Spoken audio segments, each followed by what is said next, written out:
dreaming big is not always good. I have an important question for you, and I bet you have dedicated your fair share of thought to it throughout your lives. Which way of thinking is better? Dreaming big or being satisfied with the small things? Since I held the first belief my whole life, I believe I am qualified enough to talk about why it can be even more harmful than being unambitious. My whole life I thought I was going to be huge. Not just your typical A student type huge, but a world famous huge. I probably had some predisposition to think so, because I was a talented kid and did really well at school, frequently scoring at the top of the class. Over time, however, my motivation turned into something unhealthy. I started to believe that I was entitled to success, and I grew more and more frustrated as I faced the real world.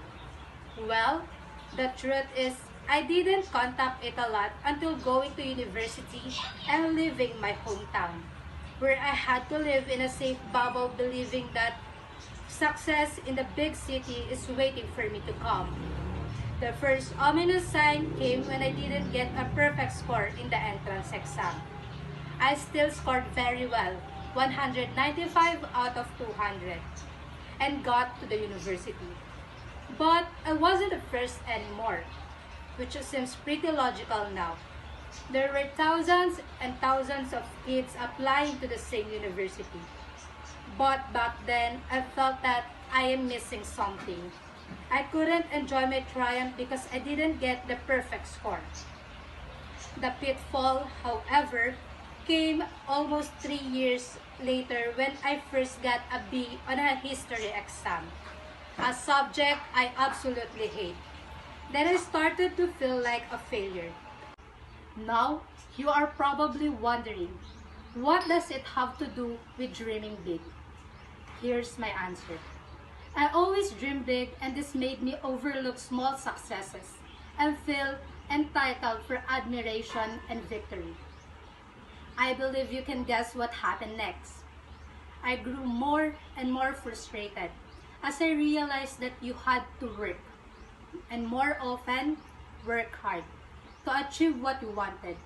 You even had to withstand failure and rejection, something I wasn't used to dealing with at all.